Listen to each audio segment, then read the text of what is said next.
Өлкөдө жана облус аймагында болуп өткөн жаңылыктар түрмөгү менен тааныштырып эфирде кечки жаңылыктар программасы. Студияда кызматыңыздарда Медербек Кеңешев болмокчумун. Саламатсыздарбы?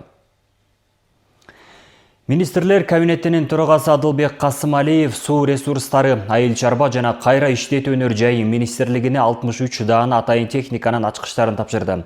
Жаңы сатып алынган атайын техникалардын абалы менен таанышкан Минкап төрагасына министрлер кабинетинин төрагасынын орун басары, суу ресурстары, айыл чарба жана кайра иштетүүнөр жайы министри Эрлис Акунбеков маалымат берди. Белгилей кетсек, 40 даана техника мамлекеттик бюджеттин эсебинен алынды. Ага 128 миллион сом жумшалды. Ал эми калган 23 даана техника эл аралык институттардын колдоосу менен алынды. Атайын техникалар айыл чарба министрлигинин райондук суу чарба башкармалыктарына берилет. Анда сөз сүйлөгөн Адылбек Касымалиев президенттин жана жалпы министрлер кабинетинин атынан тармактын жаңы техникалуу болушу менен куттуктап, өлкө жетекчилиги ирригацияга өзгөчө көңүл буруп, мамлекеттик колдоону ар тараптан жогорулатып келе жатканын белгилеп өттү.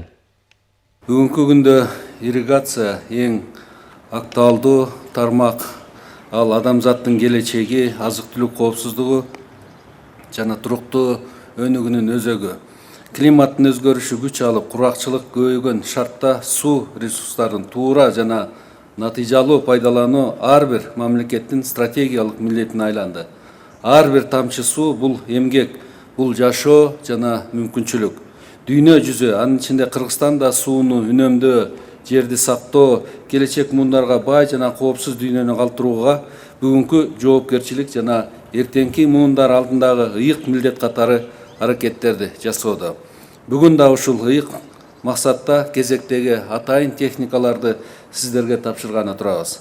Баарыңыздарды, айрыкча өлкөнүн райондук суу чарба башкармалыктарынын президентибиз урматтуу Садыр Нуркожоевичтин жалпы министрлер кабинетинин атынан жаңы техникалуу болушуңуздар менен чын жүрөктөн куттуктайм. Кыргызстан Борбор Азиянын суу мунарасы. Демек, бул чөлкөмдө номер 1 жооптуу өлкө бизбиз. Ошондуктан президент кызматка киришкен жылдан тартып, ирригацияга өзгөчө көңүл буруп, мамлекеттик колдоону ар тараптан жогорулатып келет.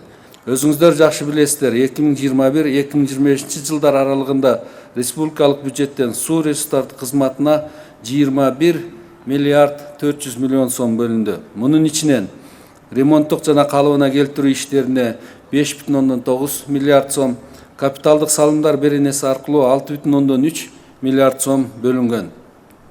Бул каражаттар ирригациялык объектилерди тейлөөнү, каналдарды оңдоп түздөөнү жана суу ресурстарын натыйжалуу пайдаланууну камсыз кылууга багытталган.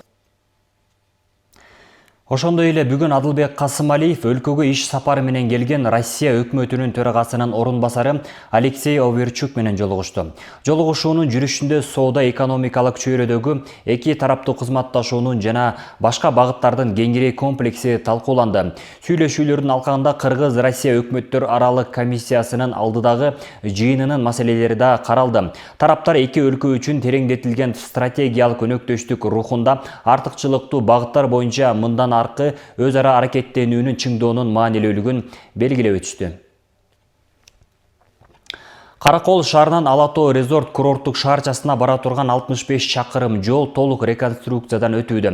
Тактап айтканда, ушул тапта Ак Суу районунун Токтогул айылы менен курорттун ортосундагы 14 чакырым аралыгында жол салуу жумуштары башталып, иш ыргагы тездеди. Жумушка тармактагы кесипкөй адистер тартылды. Каттамдагы иштер президенттин жеке көзөмөлүндө болгондуктан, жолдун ар бир чарчы метрин салууда сапатка маани берилүүдө. Кененирээк кабарчыбыздын материалында. Биз турган бул жол мега долбоор катары өлкөбүздүн туризмдеги дараметин алыска тааныта турган Ала-Тоо резорттук курорттук шаарчасына алып барат. Жалпы узундугу 14 чакырымга барат. Бул жол буга чейин таштак жол болсо, масштабтуу реконструкциядан кийин эл аралык талаптарга жооп берет. 4 километр 900 метри 4 тилкелүү болсо, калган 9 километрден көбүрөгү 3 категориядагы жол болуп салынат.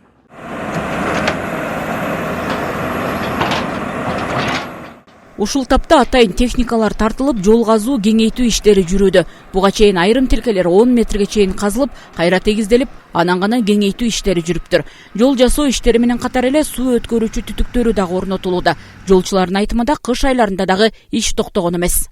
Алото резортко келүүчү жолдун ушул турган жолубуздун бир 10% бүттү. Өзгөчө казуу жумуштары кышы менен 2 сменде болуп ушу казуу жумуштарын толук бойдон бүткөрдүк. Азыр жаңыдан кар кетип, жаңы гана жаз келип аткандыгына байланыштуу биз основном жаа салмак курулуш суу өтүүчү түтүктөргө даярдык иштери жүрүп жатат. Мына азыр сиздер көрүп тургандай айлама жолдор, сууну агызуучу каналдар жана ошол фундамент куюлчу мындан чейин казуу котлован иштери казылып жатат.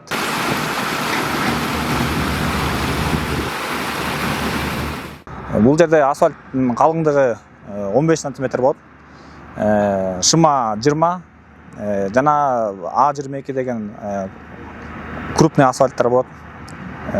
Жаңы эл аралык стандарттарга жооп бере турган долбоор болот.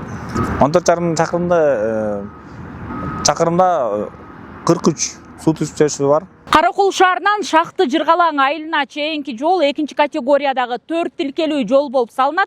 Ал эми мен турган ушул жолдон баштап сол жагымдагы 8 чакырым 100 метр жол 2 тилкелүү болуп салынып, Алато резортко алып барса, ал эми оң жагымдагы бул негизги жол Шахты Жыргалаң айылына 8 чакырым 500 метр жол болуп 2 тилкелүү болуп салынат.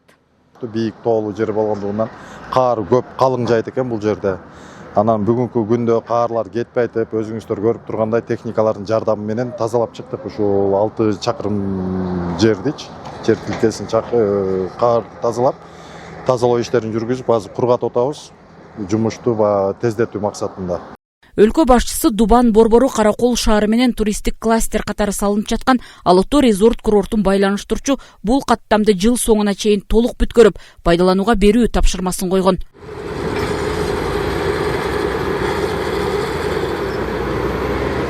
Белгилеп айта кетишибиз керек. Алато резорт курорттук шаарчасына баруучу жолдорду, электр жарыгын тартуу жана башка инфратүзүмдүк иштердин баарын мамлекет өз каражатына жасап жатат. Ал арада жергиликтүү тургундар ири долбоорун ийгиликтүү ишке ашып жатканына күбө. Айрыкча аймактын социалдык экономикалык өнүгүшүнө салмактуу таасирин тийгизе турчу бул ири объекттин ишке киришин чыдамсыздык менен күтүп жатышат.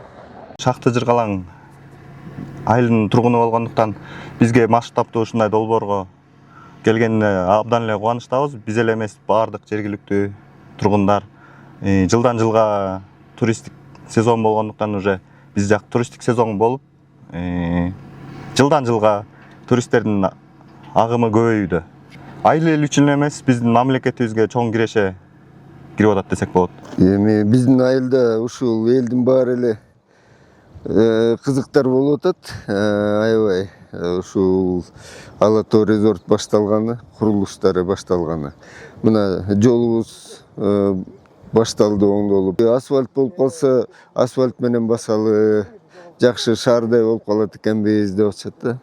4 мезгил бою дүйнөнүн ар тарабынан саякатчыларды кабыл алууга мүмкүнчүлүк берген Алато резорт курорттук зонасы заманбап лыжа трассалары, асма жолдору, мейманкана жана эс алуу жайлары менен өзгөчөлөнүп, көз жоосун алган жаратылыш менен айкалышып салынып, уникалдуу жана келечектүү шаарча болот. Салтанат Саракеева, Айбек Турдаконов, Ысык Көл облусу. Ысык көлдө туристтик экологиялык милиция көлдү мыйзамсыз баалык уулоочу торлордон тазалоо жана браконьерликке бөгөт коюу иштерин күчөттү. Аталган кызматтын Ысык көл районунун аймагындагы рейд туурасында аймактык кабарчыбыз Асель Телек кызы айтып берет.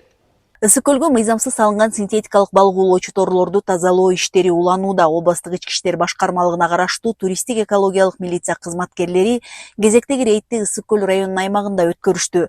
Көлдүн түбүндө 10 жылдап жатып калган торлорду табуу буга чейин өтө татаал болсо, эми суу алдында жүрүүчү дрондун жардамы менен издөө кыйла жеңилдеди. Аталган дрон Ысык көл райондук ички иштер бөлүмүнө Ысык Чолпон Ата шаардык мэриясы тарабынан алынып берилген.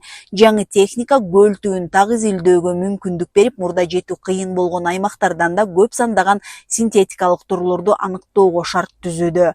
Рейдтин жүрүшүндө көлдөн бир топ мыйзамсыз торлор табылып, жээкке чыгарылды. Адистердин айтымында мындай торлор балыктардын көбөйүшүнө олуттуу зыян келтирип, көлдүн экологиясына коркунуч жаратат.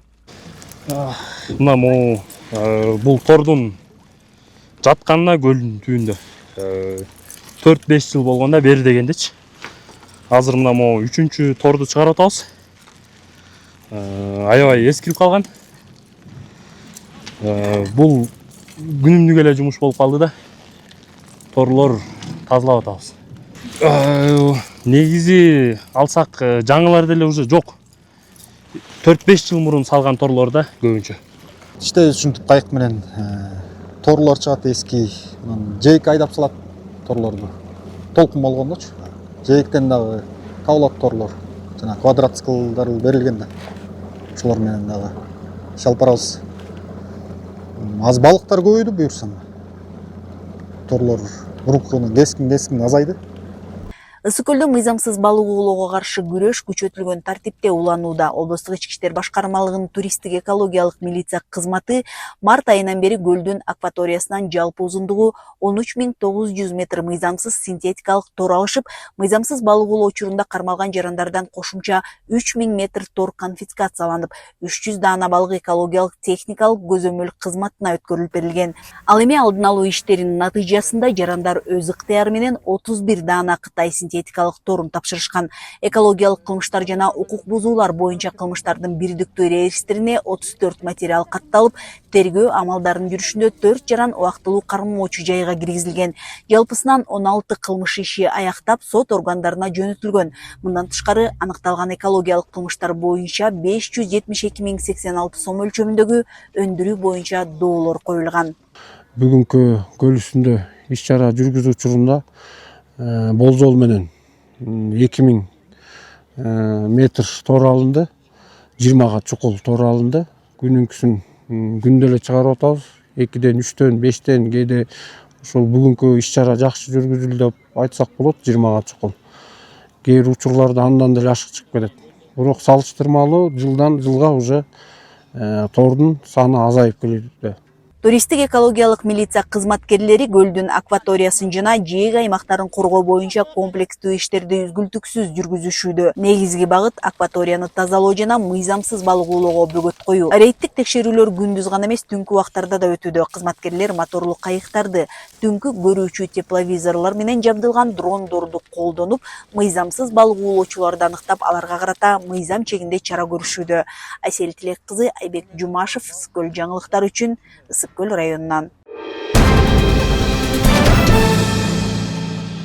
Бүгүнкү күндө Бишкек Арена стадионунун курулуш иштери дээрлик 90% аяктап калды. Бул тууралуу президенттин иш башкармалыгынын башчысы Каныбек Туманбаев билдирди. Ал белгилегендей, Бишкек Арена Борбор Азиядагы эң ири стадиондордун бири болуп саналат. Мындай масштабтагы спорттук комплексти туруктуу негизде тейлөө жана кармоо олуттуу каржылык чыгымдарды талап кылат. Ушуга байланыштуу стадиондун аймагында Бишкек Арена Молл соода борбору курулууда. Бул соода борбору стадиондун инфраструктурасын өнүктүрүүгө гана эмес, келечекте объекттин үзгүлтүксүз иштешин камсыздоого да кызмат кылат.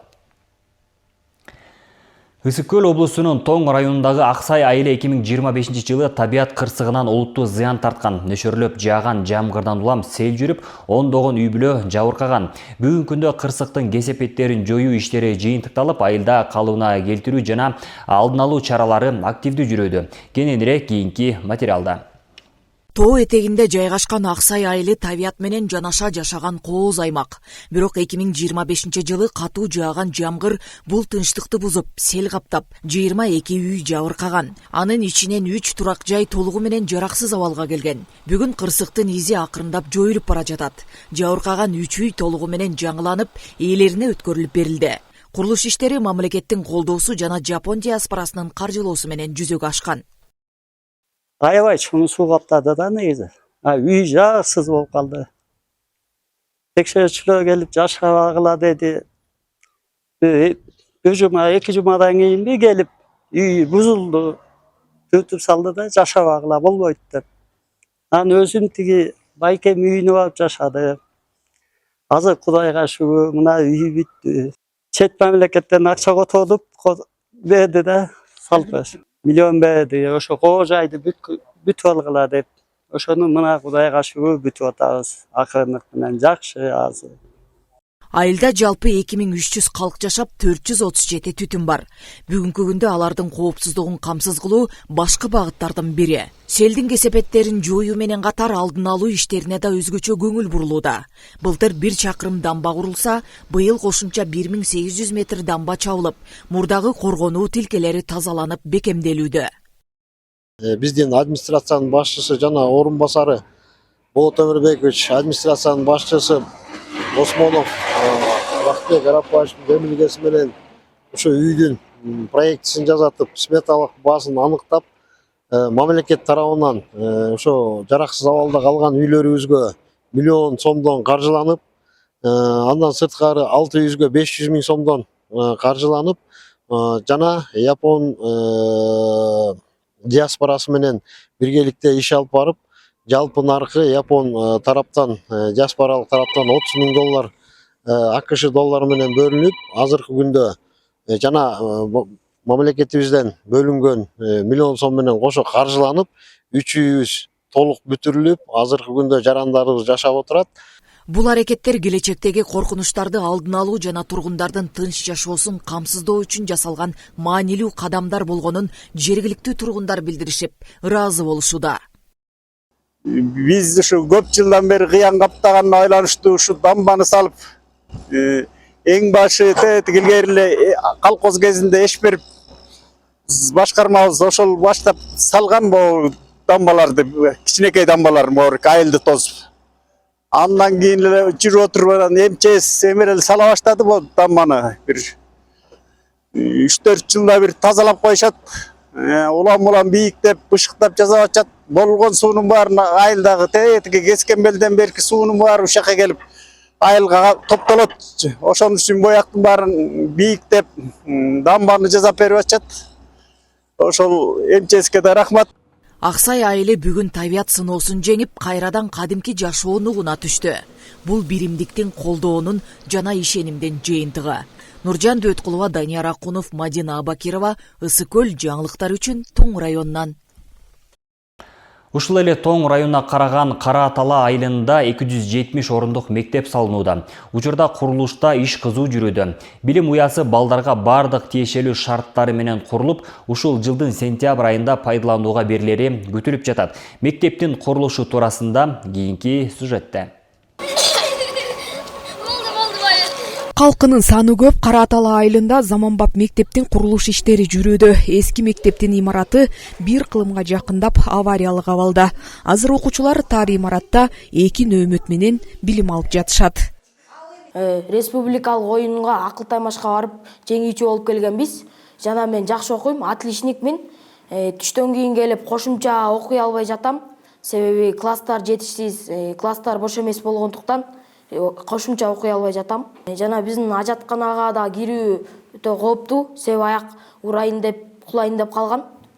Мектептин ичинде баягы окуганга балдардын окуусуна шарт оор болуп атат азыркы мезгилде.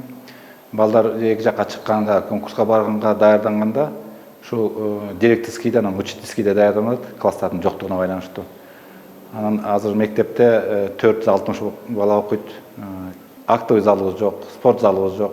Жаныбызда турган спорт зал айыл өкмөткө карайт. Бизде спорт зал жок, бирок күндүз баягы сабак учурунда колдонобуз.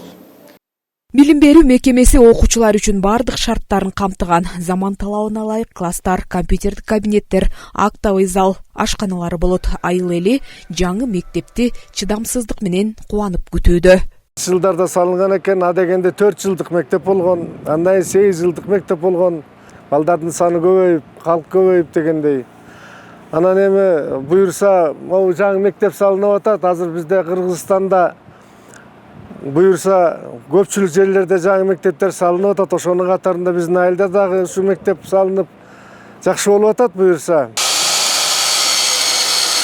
Курулушта азыр иш кызуу жүрүүдө. 75% жумуштар аткарылды. Электр зымдарын тартуу, жылытуу системасын орнотуу, суу жана канализация түтүктөрүн жайгаштыруу иштери жасалууда. Корпус спорттук залы менен чогуу 270 орундук.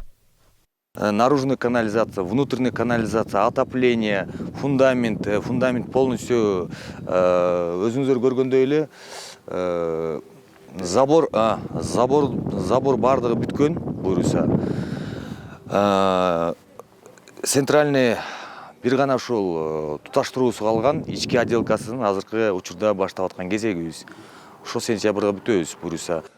Ысыкөл облусунда социалдык маанидеги курулуштардын көйгөйлөрү бардык аймактарда акырындап чечилүүдө. Буга чейин типтүү мектептер облуста саналуу эле болчу. Жазгүл Сатаева, Сталбек Саманчиев, Айбек Турдакунов, Ысык Көл жаңылыктары, Тоң районунан. Ысык Көл облусунда жол кырсыгына кабылган жарандарга камсыздандыруу төлөмдөрү берилди. Асаага полиси боюнча 6 жаранга 742.610 сом кенемте төлөп берди. Камсыздандыруу компаниясы жүргүзгөн баалоодон кийин чыгымдар эсептелип, тиешелүү төлөмдөр аз убакытта берилди. Каракол шаарынын тургуну Жандосбек Акылбеков автоунаасын 1700 сомго камсыздандырган. Бир ай мурун күтүлбөгөн жерден жол кырсыгына кабылып, Асаага полиси тарабынан 114.380 сом кенемте алды. Айдоочу бул каражат унаасын оңдоп түзөөгө жетерин айтып кубанычта. Жол кырсыгы орточо болду. Бул техникамды страховка кылгам. 1700 сомго страховка кылып, 114.380 сом камсыздап берип атышат. Мамлекет чоң рахмат. Айтарым, кырсыкка кабылбаңыздар, бирок ар бир техникаларыңызды страховка кылып коюңуздар. Чоң жардам берет экен. Биз деле баягы Асаганы оформить этип атканда негизи эч ким ойлобойт да кырсыктайбыз депчи. Анан пайдасы тийип атат мынакей. Анан пока документ оформить этип тиги болучаңден 1 айга жетпей эле алдык. Биздин машинабыздын ремонтуна как раз ушул сумма кетет да. Бул жолу камсыздандыруу компаниясы жүргүзгөн баалоодон кийин чыгымдар эсептелип, кыска убакытта 742.610 сом кенемте 6 жабырлануучуга берилди. Асаага деген бул айдоочулук жарандык жоопкерчилик милдеттүү түрдө камсыздандыруу болуп эсептелет. Биздин жоопкерчилик 3-чү тарапка камсыздандырышат. Ошо элибизде чакырып кетмекчибиз. Камсыздандыргыла, турак жайыңыздарды камсыздандыргыла. Ошондой эле бизде жаңы продукт чыкты, Каска Экстра деген. Бул жарандык Асаага деген бул жарандык жоопкерчилик болсо, Каска Экстра болсо бул өз унаасын камсыздандырат жол кырсыгынан. Дуан боюнча 2025 жылдан тартып турак жайын камсыздандырган жарандар 20,5%, автоунааларын камсыздандыргандар 30% түздү. Айзат Анарбекова, Батыр Абиев, Ысык Көл жаңылыктары. Токойлордун азайышы орчундуу маселе. Бирок бул көйгөйдү жергиликтүү токой пайдалануучулардын күчү менен жөнгө салууга болорун адистер белгилейт. Бул багытта айыл чарбасындагы туруктуулукту жогорулатуу аркылуу региондун жашоо шартын жакшыртуу максатында долбоорлор ишке ашып, анын алкагында айыл аймактар үчүн гранттык конкурстар негизделип келет. Бул жолу Балыкчы шаарында адапт долбоору боюнча жергиликтүүлөргө кеңири маалыматтар берилди. Кыргыз Республикасынын суу ресурстары, айыл чарба жана кайра иштетүү өнөр жайы министрлиги тарабынан регионалдык жайыт жааматтарынын туруктуулугу адапт долбоорунун алкагында Бали программасы боюнча гранттык конкурс ишке ашып келет. Балыкчы шаарында бул боюнча айыл чарба өндүрүүчүлөрүнө окутуулар жүргүзүлдү. Анда долбоордун талабы менен түзүлгөн топтор айыл чарба тармагындагы бизнестерин алып кетүүдөгү бир катар маселелерин айтып, чечүү жолдору каралды. Бул окуулар катышуучуларды айыл чарба тармагында ишкердик жүргүзүүнү, финансылык сабаттуулукту жана бизнес пландоонун негиздерин үйрөтүүгө шарт түзөт.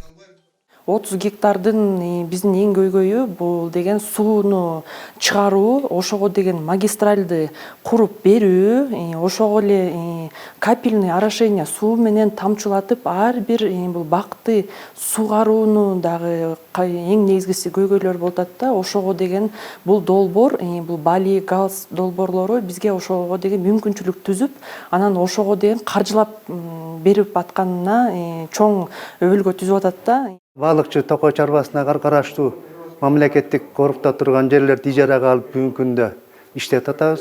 Иштеп атканыбыздын себеби бүгүнкү күндө дагы мамлекеттик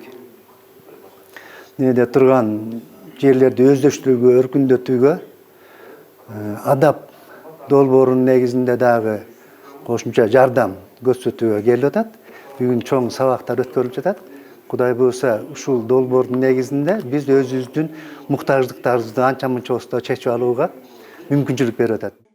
Айта кетсек, регионалдык жайыт жааматтарынын туруктуулугу адап долбоору эл аралык айыл чарбаны өнүктүрүү фонду тарабынан каржыланган климаттын өзгөрүүсүнө адаптациялануу жана жайыттарды туруктуу башкаруу максатындагы демилге. Долбоор жайыттарды сактоо, токойлорду калыбына келтирүү жана айыл чарбасындагы туруктуулукту жогорулатуу аркылуу региондордун жашоо шартын жакшыртууга багытталган. Программага катышуу үчүн 10дон кем эмес кишиден турган кооператив түзүү, грант алуу үчүн кооперативтерге 20% өздүк салым кошуу өңдүү талаптар коюлган. Бул долбоорлор аркылуу катышуучулар өз аянттарын жакшыртып, экологиялык жана экономикалык пайда ала алышат. Ушу токой пайдалануучуларга окутуу жүргүздүк. Токой пайдалануучулар бул Бали методу менен өзлөрүнүн бизнесин, кичинекей бизнестерин татыктуу жүргүзүүгө усулдук консультациялык билим ала алышат. Долбоорго төпкөлүү шарттары бар. Биздин долбоордун ал жерде бул токой пайдалануучулар сөзсүз түрдө 10 кишиден кем эмес болуп биригиш керек. Алардын 30дан кем эмес гектар аянты иштеткен аянты болуш керек. Жана алардын 30%дан кем эмес аял заты, 30%дан кем эмеси 35 жашка чейинки жаштар болуусу кажет. Программа өлкө боюнча айыл чарба өндүрүүчүлөрүнүн 280ден ашуун тобун окутат жана алардын эң мыкты долбоорлорун ишке ашыруу үчүн $10,000 чейин гранттарды берет. Айнура Достукбекова, Талбек Саманчиев, Ысык Көл жаңылыктары.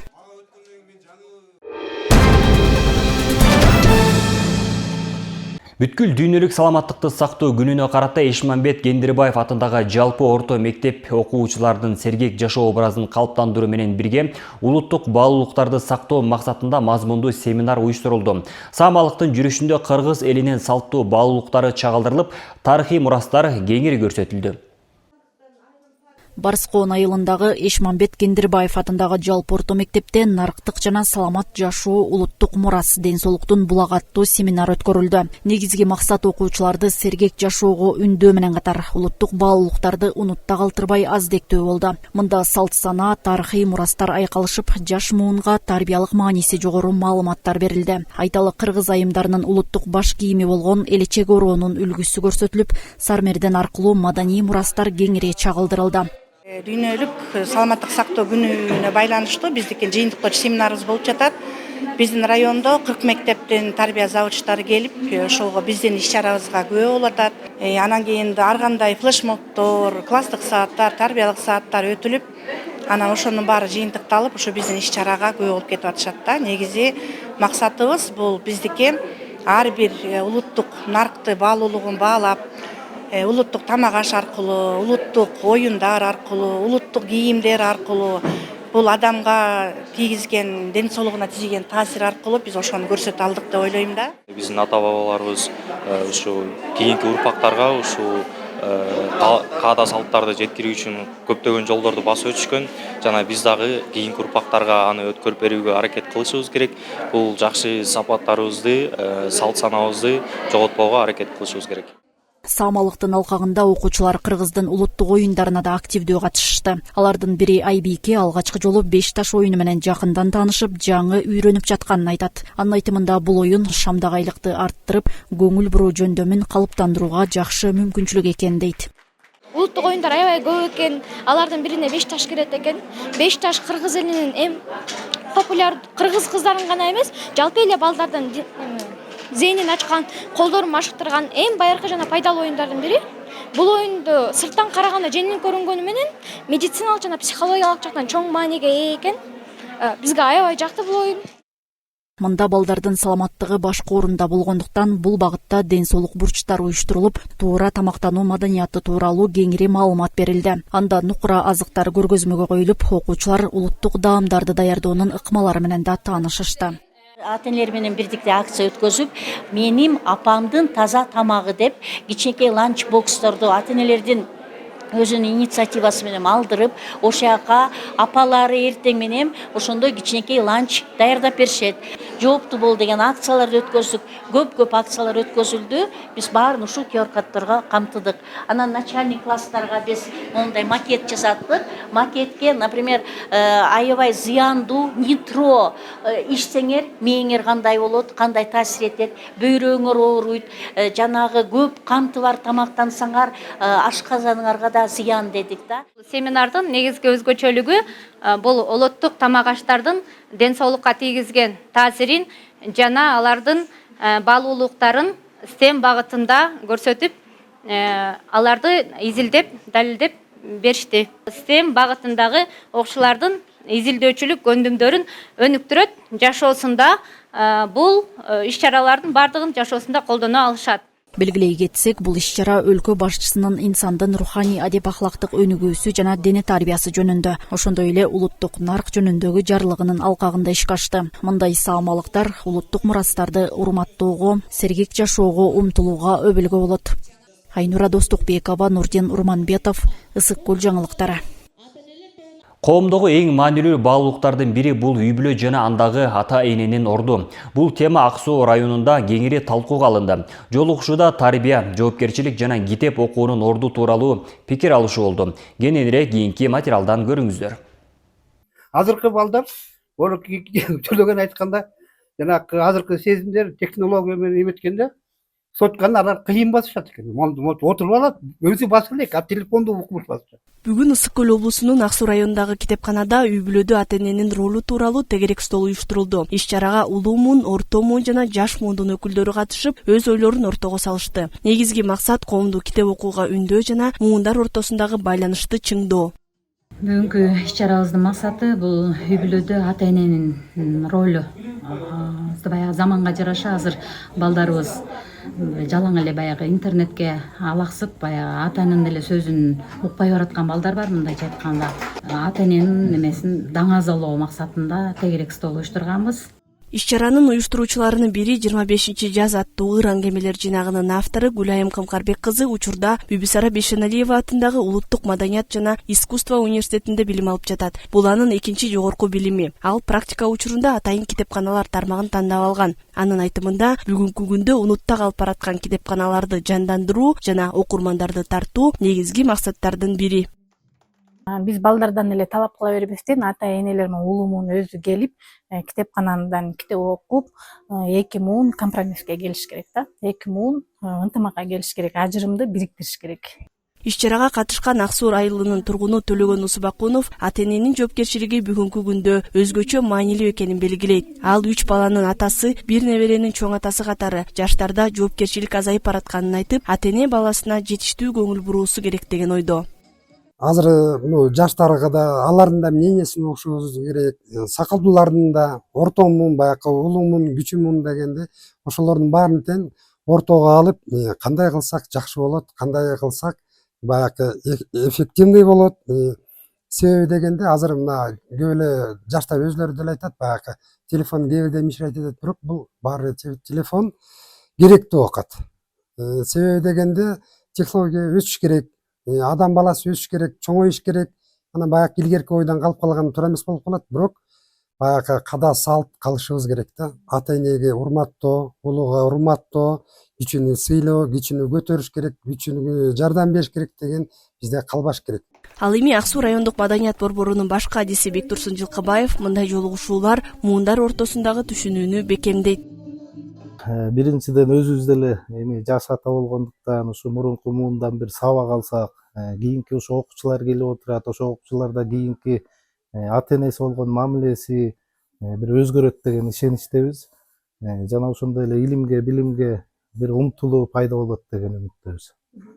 Мындай форматтагы талкуулар ар кайсы муундун өкүлдөрүн бириктирип, коомдогу маанилүү маселелерди биргеликте талкуулоого мүмкүнчүлүк түзөт. Ал эми китепкана кызматкерлери мындай иш-чаралар мындан ары да улантыларын билдиришти. Айгерим Кубатбекова, Нурдин Урманбетов, Мадина Бакирова, Ысык Көл жаңылыктары үчүн Ак Суу районунан.